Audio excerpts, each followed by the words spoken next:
I want you to feel uplifted at the end of this episode and to continue on not only through the month of December, but to turn your heart and your mind toward what God wants to do in the new year. Hey, I'm Andrea Olson. I've been leading worship and training worship leaders for nearly 20 years, and my mission is to support worship leaders just like you in volunteer-supported ministries because I know what it's like. I've been there. It's amazing, but you have a big job, and sometimes you might feel a little bit alone. But I'm here to remind you that you aren't. We'll cover spiritual and leadership growth, practical resources, and get encouragement from other worship leaders from all over the world. I truly want to see you lead from the overflow, not the overwhelm. So grab a cup of tea or coffee and join me. Welcome to the Overflow Worship Podcast. Hey, before we get started with today's episode, I just wanted to say thank you. Thank you for joining us on this journey and being a part of the Overflow Worship Podcast family. As a token of my gratitude, I want to give you a free gift, and I hope that it will inspire and encourage you on your journey. I am so excited to share with you the Healthy Team Toolkit that includes my top 5 tips for a healthy team, plus a brand new 5-week devotional series to help you and your team grow together while taking some of the weight off your shoulders because we've done the prep work. Because we know that this calling to worship ministry is about so much more than making music. Week by week, this toolkit and devotional will guide you and your team through the essentials of private worship, relationship building, and servant leadership as you all work together to steward the atmosphere of worship in your church. So if you're ready to transform your team, sign up today for this completely free, amazing journey at overflowworship.com/healthy-team. If you want to get this totally free 5-week devotional and healthy team toolkit, just head on over to overflowworship.com/healthy-team. Well, happy December, everybody. My goodness, we are in the busiest time of year for worship leaders and those in ministry. And, for the month of December, our episodes are going to be just a little bit shorter because I wanted to give you an opportunity to take something bite-sized in, a reasonable amount of time because I know that time is at a premium this month. But as I was praying about this episode, the word uplifted just kept coming to mind. I want you to feel uplifted at the end of this episode and hopefully at the end of all of the Overflow Worship Podcast episodes, but this one in particular, and that you feel refueled and refreshed to continue on not only through the month of December, but to turn your heart and your mind toward what God wants to do in the new year. So as we're bringing the year to a close, we're looking back and we're celebrating all that God has done, right? Because I believe that when we choose to focus on how far we've come, it lifts our spirits and it takes our eyes off of the gap, which is where we are not yet. And I want to lift your spirits today as we bring 2023 to a close because we do have so much to be grateful for. And so we're not going to focus on the gap, but rather the gain. So we're going to rewind and highlight a few of the powerful moments from the podcast throughout 2023 to refuel you for the days ahead, to encourage and uplift your hearts. And like I said before, as you look forward to all that's to come in 2024, but as you celebrate what God has done, which I like to call the gain, right? What God has done, seeing, looking backwards and looking at how far you've come rather than focusing on what hasn't been done. Let's make sure to focus on what has been done, to posture our hearts in a spot of gratitude. Now, back in April, I had a conversation with Yancy about cultivating worship for the next generation, but she also had so many powerful insights for us as worship leaders and followers of Christ. So I encourage you right now, take a listen, really tune in and listen to what she had to say about the power of small, faithful yeses and living in the gain, like I just talked about, not in the gap. Take a listen. I believe God orders our steps, and I believe that He opens doors and closes doors. And so that's the biggest thing for me is just, it's a continual process in motion of just, okay, God, like, what step am I supposed to take next? And I think for me, it's not always like this like major life decision where it's like, okay, I feel like I'm supposed to do this thing. I am able to see where God like leads me on these little things that I think are often a bunch of easy yeses.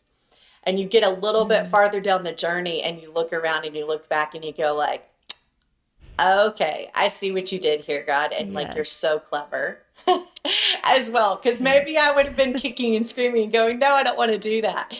But in his kindness, he leads me on this path where then I just go like, yeah, it's so obvious and it's so good. And so I think for me, especially over these years that I've been focused on kids, I think just my passion for worship, my passion for churches being intentional to really cultivate a heart of worship within their church and within the generations that they have under their care. I think those things have just all been, heightened and have grown. And I believe God's just given me some revelation about some things that I know will just help people make a difference and help them really lead their kids, their students in this path to become the worshipers that God created them to be, so that we can look around our sanctuaries on a Sunday morning and see people that are engaged in pursuing the heart of the Father.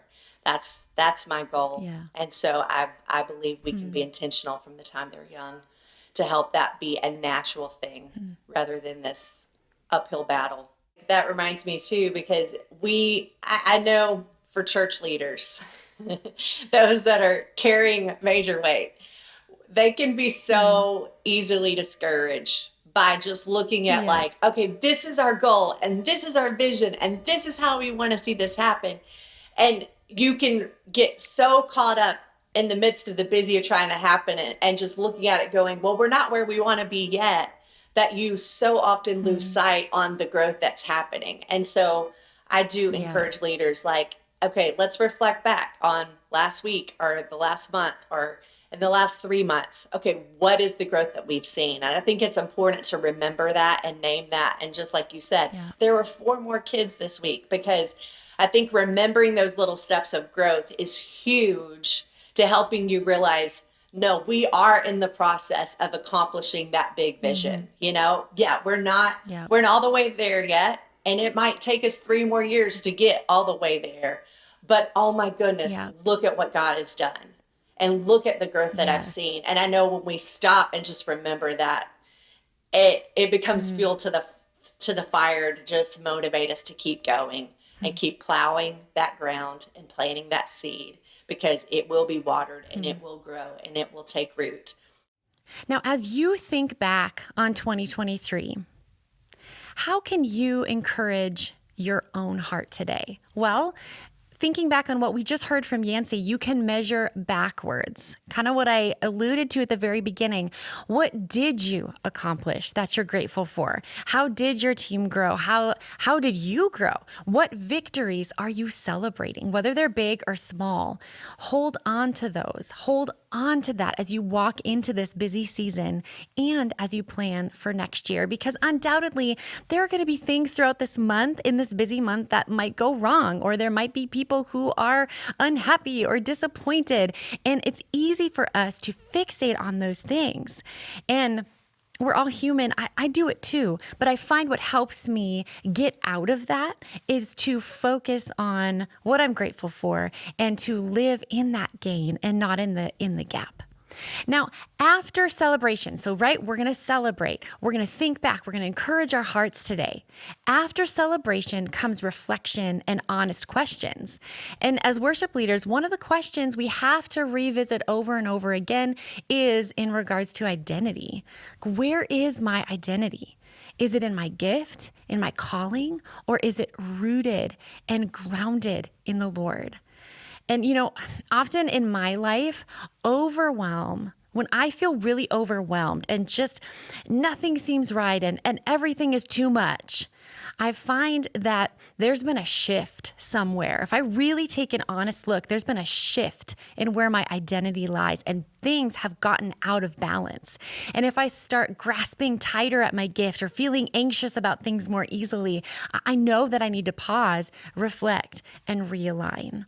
And it's a continuous question that we have to ask ourselves in ministry, especially in worship ministry.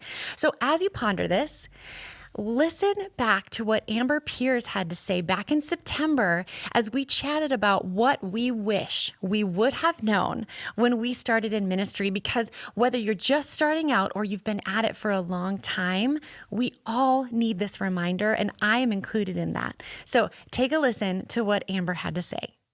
There's 4 areas that are so important for either young worship leaders who are just starting or people who may be even older later in life that have been given this responsibility and they've never done this before. There's 4 areas they need to make sure that they're strong and that they have that strong foundation, and it's spiritually, musically, administratively, and then relationally, or you could say pastorally. Yeah. Whether they have a title or not, they're still shepherding and leading. And spiritually, obviously, that is the number one area and that we need to grow in. And this is the number one area that I wish I would have known some of these principles early on. And I'll tell you why. But the number one, like I said, the number one area is identity. Every worship leader, beginning or someone who's seasoned and has been doing it for years and years and years, it still comes down to identity.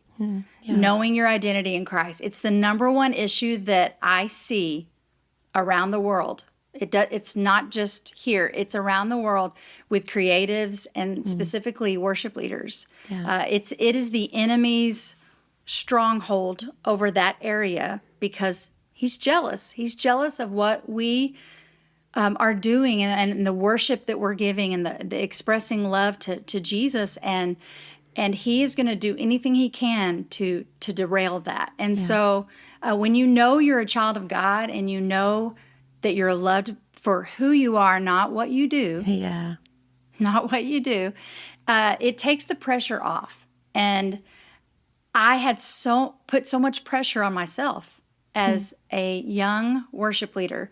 And I wish I would have known that it's okay that people are not going to like you all the time. Yes. Oh, yes. You cannot please everybody. Yeah.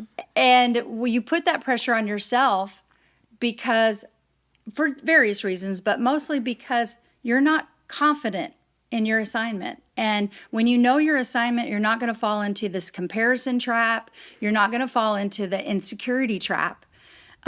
Because if I would have grasped this early on, I would have saved myself so much disappointment and heartache because I went through these seasons of feeling overlooked and not good enough. And I know we've all gone through that. Every single person, if they were honest, they would say in their worship ministry, they've gone through either jealousy, comparison, insecurity, and it all points back to the root of identity. We don't truly know who we are, or we wouldn't be dealing with this. And it's something that I've had to get victory over time and time again. Even just when I think I have it, I know I'm the daughter of God. Something will happen and I will recognize, that I'm operating in this kind of an orphan spirit, this striving and this manipulating in order to feel valued or seen. And sometimes I wasn't maliciously doing it. It was my default behavior because I had never been really taught about this, and I also had not been in the Word. As a young worship leader, I was not in the Word like I should have been. And that's what number one thing I would encourage worship leaders, especially young worship leaders or people who are just beginning in this. You need to be in the Word. Yeah. Consistently. It's the mirror that shows you who you are. Yeah. And you need to go into this and go into ministry knowing who you are, knowing what you're called to do, and knowing your assignment, because that is what's going to help you ward off those lies of the enemy that come. They come. Yeah. And Yeah. insecure leaders are always going to be striving because they're not walking in the boldness and authority that they have. Wasn't that great? I just loved my conversation with Amber. It was so wonderful. And she is just such a gift to those in worship ministry. So we have celebrated, right? We talked about how far we've come and celebrated those faithful yeses and celebrated what God has done. And now we've reflected and realigned for the upcoming year, right? We've made sure that our identity is grounded and rooted in the Lord, not in our gifting. But now where do we go from here? Well, I recorded an episode back in March that talked about building a legacy, not a platform, and what it looks like to lead with the end in mind. And I truly believe that that's the mindset that we need moving forward. That mindset is the way forward, not just through December, right? Okay, so for a minute, you can take it micro. Lead with the end of December in mind. Like, lead through this month. How do you want to feel at the end of December? Do you want to feel burnt out and exhausted and wishing you would have done everything differently? Or do you want to feel grateful and empowered and excited about what God did and what you were able to contribute to and looking forward to the future? And I really believe that leading with the end in mind, not just for December, but then take it a step further to the end of your assignment or the end of your life, if you want to go there. But I truly believe that that mindset is the way forward. So take a listen to this clip from episode 95 from March of this year. As worship leaders, it's so easy for us to get caught up in the platform part of it, isn't it? Like, culture tells us, build your platform, make your name known, right? And that gets tricky in the Christian world, in worship and in church, doesn't it? Because it's like this tension of, yes, you need to, get out into the community and make sure people know about your church and know who your church is so that they know that they have a safe place to go. But also this culture of social media and live streaming and all of that, we have access to what everybody else is doing all the time. And so it's tricky. It's counterintuitive because it's like we like want to grow and we want people to know our name or the name of our church for kingdom purpose, right? But sometimes that gets gray. Sometimes our humanness creeps in and we start to think like, yeah, this is about me. This is about like my, whether you're a worship pastor on staff. So it's like, this is about growing my team and the church. And this is about, what I'm doing right now, or whether you're writing songs and releasing music. And then it can become about that and about our name. And let me just tell you, none of those things are bad on their own, right? But it's not about that. We have to make sure that we're checking the condition of our hearts because it's not about a platform. It gets confusing and messy sometimes because we know at our core that it has to be about the heart. Like, that's really easy to say, right? I almost feel cliche just saying that because you're like, duh, yeah, I know. But somehow it still gets lost in the mix of life and busy. And so I just want to challenge all of us today. So build a platform? No. I say build a legacy. That's what God was doing through Moses, and Moses understood that. He might not have liked it, right? And that this might rub you the wrong way a little bit. And I'm okay with that because I want you to sit and think about this because my heart is coming from a place of such a genuine care for you. And just, I want to come at this gently with you, but also to directly say, like, it's not about a platform. It is about legacy. We need to understand that that's what God is doing through you. That's what he wants to do through you. But you got to understand that. You got to understand, I got to understand that it's not about you. It's not about me. So whatever God chooses to do through you is not up to you.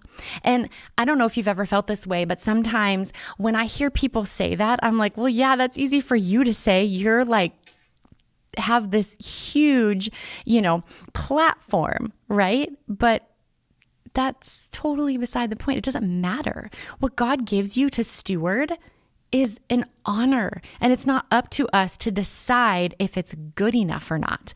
So your job is to be faithful and to really make it not at all about you and all about what God is doing through you for his long-term plan, for his legacy plan. So don't, as a worship leader, because most of you are worship leaders or worship team members, don't build something that only works if you're there. Let other people in, raise them up. Diversify who does what, delegate, build something that someone else can step into and lead with ease and not have to step in and clean up your messes after you're gone.